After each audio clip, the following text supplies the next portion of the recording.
देखिए एनडीए के प्रत्याशी को राहुल सिंह को एक हेलीकॉप्टर कैंडिडेट है, पैराशूट कैंडिडेट है, दरी बिछाए कोई और मिठाई खा जाए कोई और। एक बार मुझे विधायक दीजिए, बनाइए। देखिए मैं गार्जियन बनना चाहता हूँ डुमरांव विधानसभा क्षेत्र के लिए, और ठोक के बोल रहे हैं ऐसा कोई भी विधायक प्रत्याशी आपको नहीं बोलेगा। आप ऑन कैमरा बोल रहे हैं? एकदम ऑन कैमरा बोल रहे हैं। मेरे पे 5 FIR है, उनका तो यही इनाम है, हम तो इसको इनाम समझते हैं। मेरे पे 5 FIR है, 1 महीना जेल है, ये मेरा इनाम है। एक बार फिर से डुमरांव विधानसभा क्षेत्र से एक नया चेहरे सामने आपके सामने आया है, जो कि जनशक्ति जनता दल से हैं और ये तेज प्रताप के चहेते हैं और ये अभी हमारे डुमरांव विधानसभा क्षेत्र से चुनाव लड़ रहे हैं। तो भैया आप अपना सबसे पहले अपना परिचय दे दीजिए भैया। चलिए सबसे पहले आपके सभी दर्शकों को धन्यवाद, आपको भी धन्यवाद, आभार है।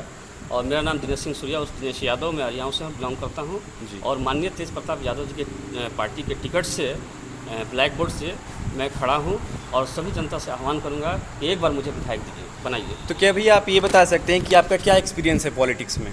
देखिए 2021 में मैं चुनाव लड़ा था जिला पार्षद का जी, और 2016 से मैं चुनाव पंचायत समिति से सदस्य का लड़ा था। मेरी पत्नी अभी पंचायत समिति सदस्य हैं, 2021 में चुनाव लड़ी थी और लगातार हम जनता के बीच में सरकारी स्कूल चलो अभियान, आपको जनता का अधिकार दिलवाना, उस पर मेरे पे 5 FIR भी हुआ है। यही मेरा एक्सपीरियंस है, हम लोग का तो यही इनाम है, हम तो इसको इनाम समझते हैं। मेरे पे 5 FIR है, 1 महीना जेल है, ये मेरा इनाम है, और ठोक के बोल रहे हैं ऐसा कोई भी विधायक प्रत्याशी आपको नहीं बोलेगा। आप ऑन कैमरा बोल रहे हैं? एकदम ऑन कैमरा बोल रहे हैं। मेरे पे 5 FIR है और हम 1 महीना जेल भी गए हैं, लेकिन जनता की लड़ाई के लिए लड़के गए हैं उसमें, ठीक ना, जनता की लड़ाई लड़के गए हैं हम। तो हमें तो ये नहीं पता है कि आप किस वजह से जेल में गए हैं, डेविड है, लेकिन को आप देख लिया जाए। लेकिन जैसे कि आप बता रहे हैं कि आप जनता के लिए आप जेल गए हैं, जी हाँ, तो कहीं ना कहीं ये सराहनीय है आपके लिए और हमारे लिए भी। तो अभी हम देख रहे हैं कि हमारे डुमरांव के विधानसभा में क्षेत्र में जो जितने भी सारे कैंडिडेट्स खड़े हुए हैं उनके बीट कर पाएंगे आप? क्यों नहीं बीट कर पाएंगे? क्योंकि आपका चेहरा अभी सामने अभी हमारे क्षेत्र में रिवील नहीं हुआ है अभी तक। नहीं, आप देखिए ना, आप जाइए चौंगाई प्रखंड में पूछिए, डुमरांव प्रखंड में पूछिए, बहुत से ऐसे गांव हैं जहाँ पूछिए मेरे बारे में। आप मेरा यूट्यूब पे आप देख लीजिए, फेसबुक पे देख लीजिए। आखिर हम आपको वोट क्यों दें? क्योंकि शिक्षा और स्वास्थ्य पे हम काम कर रहे हैं, क्योंकि मेरे पे 5 FIR है, हम जेल गए हैं आपके लिए। और सारे कैंडिडेट्स तो यही बोलते हैं कि हम विकास करेंगे, हम शिक्षा देंगे। आप क्या अलग लाएंगे हमारे डुमरांव विधानसभा क्षेत्र में? देखिए मैं गार्जियन बनना चाहता हूँ डुमरांव विधानसभा क्षेत्र के लिए। नली गली सड़क बिजली पानी तो आपको ज़िंदगी भर चलते रहेगा। अगर आप यहाँ पर बसे हुए कहीं किसी दूसरी जगह बस गए तो वहाँ पर फिर हम सड़क देंगे। लेकिन अगर आपका स्वास्थ्य खराब हो जाए, आपके बच्चे का स्वास्थ्य खराब हो जाए, अगर आपको पटना रहना पड़े और आपका वहाँ पर कोई रहने का व्यवस्था नहीं है, तो वहाँ पर आपको डुमरांव विधायक खड़ा मिलेगा। इसलिए मैं डुमरांव विधानसभा लड़ रहा हूँ और यहाँ से पटना और यहाँ से दिल्ली तक का टेंडर दिनेश सिंह सूर्या लेगा। तो जैसे कि भैया बता रहे हैं कि फुल प्रॉमिस कर रहे हैं कि शिक्षा और स्वास्थ्य पे बेहतर काम करेंगे। एकदम 28 गांव में सरकारी स्कूल चलो अभियान हम चलाए हैं 2020 में। आप देख लीजिएगा, ऑन रिकॉर्ड है। 450 वीडियो मेरा यूट्यूब पे और फेसबुक पे हजारों वीडियो है। तो वीडियो से तो कोई मतलब नहीं है हमें तो मतलब सिर्फ एक चीज़ है, वो है विकास। हमें सिर्फ और सिर्फ विकास से मतलब है, ना कि वीडियो से मतलब है, ना आपके जेल जाने से मतलब है। हमें किसी चीज़ से मतलब नहीं है। हमें सिर्फ जेल आखिर गए हम किस लिए? नहीं, वो ये सोचने वाली बात है ना। वो हम बात बता रहे हैं ना कि जेल जाने से हमें कोई मतलब नहीं है। आप एक बार जाएं, 10 बार जाएं, 1000 बार जाएं, कोई मतलब नहीं है। हमें सिर्फ एक चीज़ चाहिए, वो है विकास। जी एकदम विकास मिलेगा आपको। मेरा 4 करोड़ का फंड, विधायक का 4 करोड़ का फंड होता है। हम झूठ थोड़ी बोलते हैं। हम दूसरे विधायक की तरह के हमारा 1000 करोड़ का हम विकास कर दिए हैं। हम दूसरे की तरह झूठ नहीं बोलेंगे। 4 करोड़ का फंड है भैया। 4 करोड़ फंड में जहाँ काम होगा वहाँ पर प्राथमिकता दिया जाएगा उस काम को। और जनता के बीच में विधानसभा चला तो पटना और नहीं चला तो आपके बीच में रहेंगे। जितने भी कैंडिडेट्स हैं हमारे गांव आते हैं, हमारे गांव नवाडेरा मतलब आते हैं, तो सारे लोग यही बात करते हैं। तो भैया हम सीना फाड़ के ना दिखा दे, ठीक ना, हम सीना फाड़ कर दिखा नहीं की सकते। हम आपको बोल दिए और जो दिनेश सिंह सूर्या बोलता है वो एकदम करता है। क्योंकि ये जो है ये पार्टी नई पार्टी है और इस बार जो बिहार में इलेक्शन हो रहे हैं जी, तो ऐसा लग रहा है कि चुनावी का जो माहौल है बिहार में बहुत ज़्यादा कॉम्प्लिकेटेड है। तो तेज भैया जो आ रहे हैं, तेज प्रताप यादव जो भैया हमारे यहाँ कब आ रहे हैं? वो कल 29 तारीख को सुबह 8 बजे 29 तारीख को मुरार फील्ड पे वो पधार रहे हैं। जब आपकी पार्टी जीतती है इस बार 2025 के चुनाव में, तो सबसे पहले प्राथमिकता क्या रहेगा बिहार को सुधारने के लिए? अब आप देख लीजिए हमारे जो पार्टी का जो मेन मैनिफेस्टो में है, चाहे मेन उसका जो विचारधारा है, सामाजिक न्याय, सामाजिक हक और संपूर्ण बदलाव। तो संपूर्ण बदलाव में तो सारा चीज़ आएगी। जैसे में शिक्षा हुआ, स्वास्थ्य, तो संपूर्ण बदलाव में तो सारा चीज़ आता है। टोटल व्यवस्था को चेंज करना। तो शराब बंद होगा या चालू रहेगा? देखिए इसके बारे में आपको अभी कहने का मतलब कि कल माननीय तेज प्रताप जी आ रहे हैं, ठीक ना। आप लोग कुछ तो पॉइंट ऑफ व्यू होगा ना इसके लिए।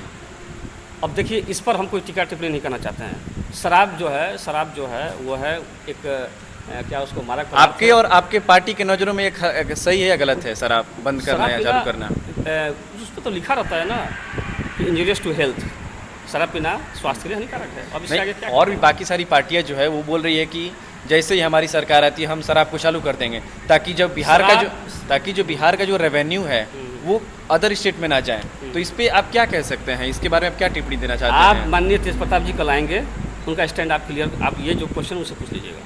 क्योंकि देखा जा रहा है ना कि जो शराब पीना स्वास्थ्य के लिए हानिकारक तो है जी, लेकिन कहीं ना कहीं बिहार और पीछे चलता जा रहा है। शराब पीना स्वास्थ्य के लिए हानिकारक है। आगे बढ़िए। चलिए ठीक है, जैसे कि भैया बता रहे हैं कि स्वास्थ्य के लिए हानिकारक है, ठीक है, हम मानते हैं इस बात को। इस पे भैया ये नहीं बता रहे हैं कि इसको चालू कर देना चाहिए या फिर बंद रहना चाहिए। कि आजकल के जो युवाएं हैं, जो 18 साल से 25 साल के अंदर जो युवा हैं, उनको जॉब नहीं मिल रही है और वो कहीं ना कहीं दर बदर भटकते हुए दूसरे स्टेट जा रहे हैं और वहाँ भी उनको गाली सुनने को मिल रहा है, अच्छा इनकम नहीं मिल रहा है और वो कहीं ना कहीं भटकते रहे अपने परिवार को। बता रहे हैं पार्टी का स्टैंड है संपूर्ण बदलाव, और बेरोजगारी एक बहुत बड़ी समस्या है जो कि मुंह बाय खड़ी है बिहार में। बिल्कुल बिल्कुल। और बहुत दुर्भाग्यपूर्ण है कि हमारे यहाँ के लोग जाकर कहीं बाहर में नौकरी कर रहे हैं, बहुत दुर्भाग्यपूर्ण है। ठीक ना, जब हमारी सरकार आएगी, जब हम लोग विधायक बनेंगे, हमारी सरकार आएगी तो सदन में भी उठाया जाएगा, और जब हमारी सरकार आएगी तो बेरोजगारी को बढ़िया से इसका हल निकाला जाएगा, लोगों को नौकरी दी जाएगी। ठीक ना, इसका मतलब जिनको नौकरी नहीं है उनको रोजगार दिया जाएगा।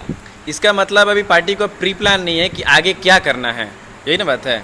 अभी आप जीतने के बाद इसको निर्णय लेंगे। बाकी सारी पार्टियां तो पहले ही बता रही है, जैसे कि जनसुराज, मैं नाम ले रहा हूँ, जनसुराज बोल रही है कि सबसे पहले पलायन को हटाएंगे। वो जितने भी युवा हैं जो बाहर जाते हैं उनको अब बाहर जाने की ज़रूरत नहीं है, क्योंकि बिहार में ही वो इंडस्ट्री खोल रहे हैं और युवा को बाहर नहीं जाने देंगे। यही चीज़ होगा, ये चीज़ कौन सी बड़ी बात, ये चीज़ भी होगा। हमारा भी यही स्टैंड है। नहीं तो हम लोग यहाँ पे इंडस्ट्री खुलवाएंगे, रोजगार देंगे, लोगों को नौकरी दिया जाएगा। हमारा भी यही स्टैंड है। अब संपूर्ण बदलाव में क्या हुआ आप बताइए ना, संपूर्ण बदलाव में क्या ये चीज़ नहीं आया आपका? बिल्कुल आएगा, लेकिन तो फिर इसका तो प्री प्लान होना चाहिए ना आपके पास। प्लान है, आप कल आइए वहाँ पर। अब माननीय हमारे जो राष्ट्रीय अध्यक्ष हैं उनके मुंह से सुनिए, मुखार बिंदु से आप सुनिए। रहा है ना कि जितनी भी बड़ी बड़ी पार्टियां हैं, मैं नाम लेना नहीं चाहूँगा, वो सिंगर हो या फिर किसी बॉलीवुड या फिर टॉलीवुड या फिर मतलब कोई भोजपुरी इंडस्ट्री का अभिनेता हो या अभिनेत्री हो, उनको टिकट दिया जा रहा है। और ग्राउंड लेवल पे जितने भी हमारे पॉलिटिशियन भाई हैं, जितने भी बहन हैं, वो मेहनत कर रहे हैं, लेकिन किसी दूसरे के हाथ में टिकट चला जा रहा है। देखिए बहुत दुर्भाग्यपूर्ण है, ठीक ना, बहुत दुर्भाग्यपूर्ण है। वहाँ पर क्या करना है, वहाँ पर पॉलिसी मेकिंग करना है ना, सदन में पॉलिसी मेकिंग करना है। और आप किसी को भी टिकट दे रहे हैं। आप देखिए एनडीए के प्रत्याशी को, राहुल सिंह को, एक हेलीकॉप्टर कैंडिडेट है, एक पैराशूट कैंडिडेट है, ठीक ना, दरी बिछाए कोई और मिठाई खा जाए कोई और है। आप एनडीए के कार्यकर्ता लोग कितना दिन से दरी बिछा रहे हैं। आप अंजुम आरा को देख लीजिए, कितना बेचारी मेहनत कर रही थी। आप टोटल एनडीए के कार्यकर्ता में टोटल निराशा है, हताशा है, और बाहर का कैंडिडेट यहाँ पर नहीं चलेगा। और ये जो है माले के विधायक, ये भी बाहर के ही कैंडिडेट है, और जनता इनसे इतना हताशा निराशा में है कि इनका चारों तरफ इनका ऑब्जेक्शन हो रहा है, चारों तरफ विरोध हो रहा है, ठीक ना। तो जनता सब वाच कर रही है, देख रही है कि अपने डुमरांव के बेटे दिनेश सिंह सूर्या जी को तेज प्रताप जी के टिकट से हमको मजबूत बनाएगी। जिंदाबाद जिंदाबाद, तेज प्रताप भैया जिंदाबाद जिंदाबाद जिंदाबाद, जनशक्ति जनता दल जिंदाबाद जिंदाबाद जिंदाबाद, दिनेश सिंह सूर्या जिंदाबाद जिंदाबाद जिंदाबाद। बहुत अच्छा लगा, जिंदाबाद। आपसे बहुत अच्छा लगा बात करके, बहुत बहुत धन्यवाद आपका। और आगे चल के देखते हैं कि अगर आप जीतते हैं तो ऐसे ही हमारे गांव में आते रहेंगे या फिर। मेरा स्टैंड बहुत क्लियर है, क्योंकि पटना विधानसभा चला तो पटना, और नहीं तो क्षेत्र में लिट्टी भट्टा भटकाते रहे। देखते हैं कि जितने भी कैंडिडेट्स हैं, जीतने के बाद वो देखने तक नहीं आते हैं गांव को। देखिए दूसरी की बात तो मैं नहीं कर सकता, इसलिए तुमका विरोध हो रहा है ना, ऐसे ही तो इसलिए सारे लोग निंदा हो रहा है। सब तो ऐसे ही बोलते हैं ना, जब चुनाव लड़ने से पहले सारे लोग झुके रहते हैं। आप आश्वस्त रहिए, मैं 24 घंटा जगने वाला व्यक्ति हूँ। ये आप ऑन कैमरा बोल रहे हैं, ऑन कैमरा बोल रहे हैं, ऑन कैमरा बोल रहे हैं। दिनेश सिंह सूर्या कभी आपको निराश नहीं होने देगा, ऑन कैमरा बोल रहे हैं। चलिए बहुत बहुत धन्यवाद, बहुत अच्छा लगा भैया से बात करके, और मिलते हैं अगले वीडियो के साथ। दिनेश सिंह सूर्या जिंदाबाद जिंदाबाद।